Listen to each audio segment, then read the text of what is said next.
بسم اللہ الرحمن الرحیم۔ السلام علیکم، آپ دیکھ رہے ہیں الف نیوز اور میں ہوں آپ کے ساتھ ماجد علی۔ شامل کرتے ہیں آج کی ہیڈ لائنز۔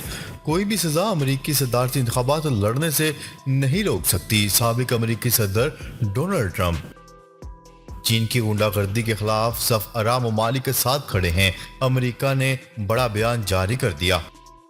شمالی کوریا جوہری صلاحیت والے میزائلوں ڈرونز کی نمائش، روسی چینی حکام کی شرکت۔ نائجر حکومت کا تختہ الٹنے والے جنرل نے خود کو ملک کا سربراہ قرار دے دیا۔ چینی نائب وزیر اعظم کل پاکستان کا اہم دورہ کریں گے۔ سعودی عرب کا مسجد اقصی کی بے حرمتی پر اظہار برہمی۔ آرمی چیف کی ایکسٹینشن کے بدلے پنجاب کی حکومت، خواجہ آصف کا اہم انکشاف سامنے آ گیا۔ پاکستان اور دنیا بھر کی خبروں سے باخبر رہنے کے لیے الف نیوز کو سبسکرائب کر لیں۔ ہیڈ لائنز آپ نے جانی، اب بڑھتے ہیں خبروں کی تفصیلات کی طرف۔ امریکہ کے سابق صدر ڈونلڈ ٹرمپ نے دعویٰ کرتے ہوئے کہا ہے کہ کوئی بھی سزا مجھے امریکی صدارتی انتخابات لڑنے سے نہیں روک سکتی۔ غیر ملکی میڈیا کی رپورٹس کے مطابق ریپبلکن پارٹی کے رکن اور سابق امریکی صدر نے خود پر لگنے والے متعدد الزامات پر کھل کر گفتگو کی ہے۔ ان کا کہنا تھا کہ اگر کسی فوجداری تحقیقات کے نتیجے میں انہیں سزا بھی ہوگی تو وہ 2024 کے صدارتی انتخابات کے لیے اپنی انتخابی مہم کو ختم نہیں کریں گے۔ ایک ریڈیو انٹرویو کے دوران ان سے میزبان نے سوال کیا کہ سزا ہونے پر ان کی انتخابی مہم رک سکتی ہے، جس پر ڈونلڈ ٹرمپ نے امریکی آئین میں ایسا کچھ نہیں ہے، اس لیے صدارتی انتخابی مہم نہیں رکے گی۔ 77 سالہ سابق امریکی صدر نے اپنے مخالفین کے بارے میں کہا کہ یہ لوگ بیمار ہیں اور وہ جو کچھ کر رہے ہیں وہ بالکل بھیانک ہے۔ واضح رہے کہ امریکی صدر 2 بار مواخذے کا سامنا کر چکے ہیں۔ گزشتہ ماہ خفیہ دستاویزات کے مقدمے میں پہلی بار ان پر فرد جرم عائد کی گئی۔ ان پر الزام ہے کہ اعلیٰ خفیہ جوہری اور دفاعی معلومات اپنے پاس رکھ کر انہوں نے قومی سلامتی کو خطرے میں ڈالا۔ امریکی محکمہ انصاف کی جانب سے ڈونلڈ ٹرمپ کے خلاف الزامات کے دائرے کو مزید وسیع کیا گیا ہے۔ خبر کے اگلے حصے میں بات کرتے ہیں۔ امریکہ نے ایشیا پیسیفک میں چین کے بڑھتے ہوئے اثر و رسوخ کو خطرناک قرار دیتے ہوئے کہا ہے کہ چین کی غنڈہ گردی کے خلاف صف آرا ممالک کے ساتھ کھڑے ہیں۔ الجزیرہ کی رپورٹ کے مطابق آسٹریلیا میں اپنے ہم منصب سے 2 طرفہ مذاکرات کے آغاز سے قبل امریکی وزیر دفاع لائیڈ آسٹن نے کہا ہے کہ ہم نے بحیرہ مشرقی چین سے لے کر جنوبی بحیرہ چین تک، یہاں کے جنوب مغربی بحر الکاہل تک پریشان کن چینی جبر دیکھا ہے۔ پینٹاگون کے سربراہ نے مزید کہا ہے کہ ہم اپنے اتحادیوں اور شراکت داروں کی حمایت جاری رکھیں گے کیونکہ وہ چین کی غنڈہ گردی پر مشتمل رویے سے اپنا دفاع کرتے ہیں۔ علاوہ ازیں رواں ہفتے امریکی الزامات کے بارے میں پوچھے جانے پر چینی وزارت خارجہ کے ترجمان نے کہا تھا کہ بیجنگ اثر و رسوخ کے لیے کسی بھی ملک سے مقابلہ کرنے میں دلچسپی نہیں رکھتا۔ انہوں نے صحافیوں سے کہا ہے کہ چین اور بحر الکاہل کے جزیرہ نما ممالک کے درمیان تعاون کھلا اور شفاف ہے اور ممالک کی خود مختاری اور مرضی کا مکمل احترام کرتا ہے۔ ہم کبھی بھی کسی سیاسی معاملے کو جوڑتے ہیں اور نہ ہی کسی تیسرے فریق کو نشانہ بناتے ہیں۔ خبر کے اگلے حصے میں بات کرتے ہیں۔ شمالی کوریا جوہری صلاحیت والے میزائلوں ڈرونز کی نمائش، روسی اور چینی حکام نے شرکت کی۔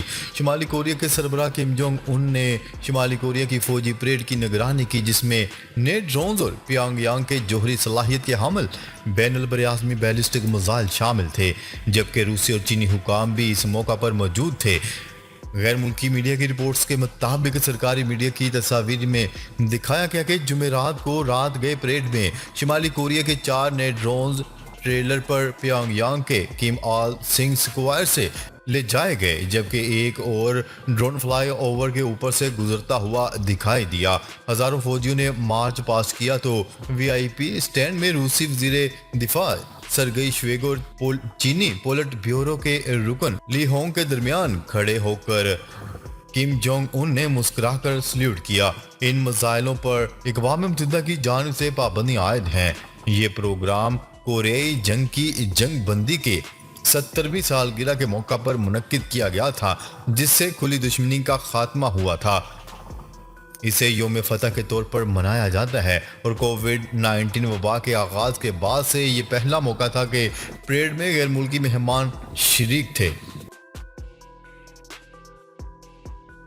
خبر کے اگلے حصے میں بات کرتے ہیں نائجر حکومت کا تختہ الٹنے والے جنرل نے خود کو ملک کا سربراہ قرار دے دیا۔ افریقی ملک نائجر میں منتخب حکومت کا تختہ الٹنے والے جنرل عبد الرحمان چیانی نے خود کو عبوری حکومت کا سربراہ قرار دے دیا۔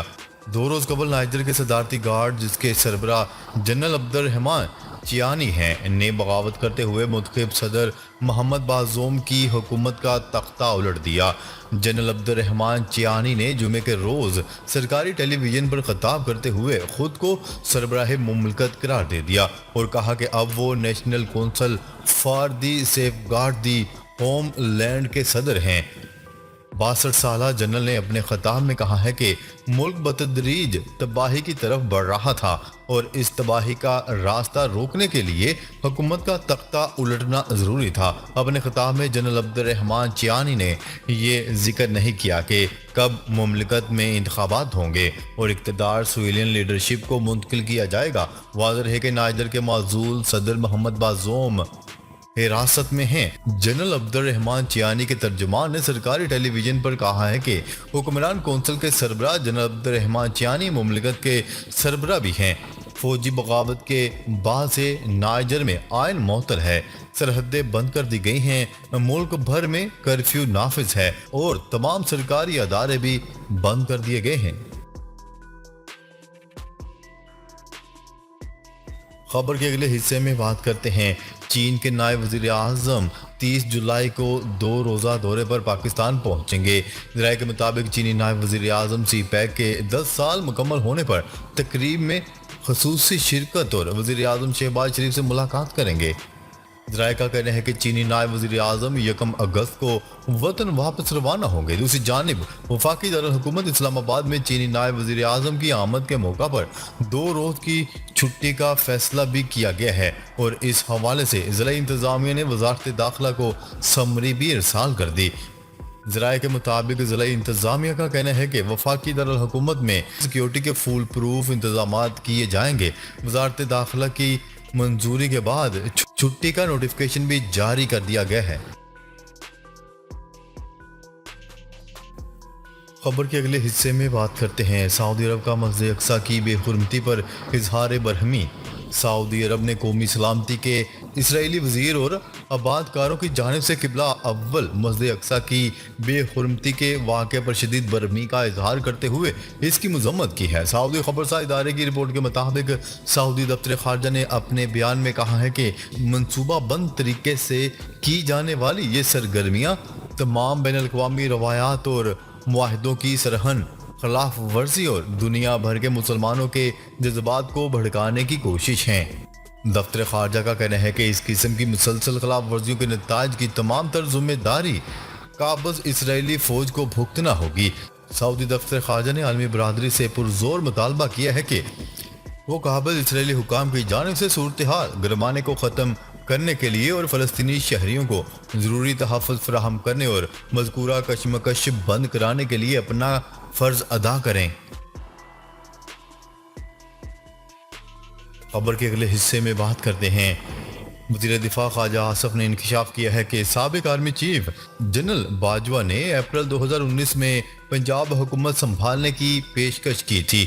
نیوز رپورٹ کے مطابق انہوں نے کہا ہے کہ پی ٹی آئی حکومت نے بہت جلد ہی اسٹیبلشمنٹ کو مایوس کر دیا تھا، جس پر انہوں نے اپریل 2019 میں ہمیں کہا کہ پہلے جون میں پنجاب لے لیں اور پھر کچھ ماہ بعد دسمبر میں وفاقی حکومت سنبھال لیں۔ ان کا مزید کہنا تھا کہ جنرل باجوہ نے پنجاب حکومت سے مایوسی پر ہم سے خود رابطہ کیا تھا۔ کیا رہے کہ یہ وہی دن تھا جب ہم نے انہیں ایکسٹینشن کا ووٹ دیا تھا۔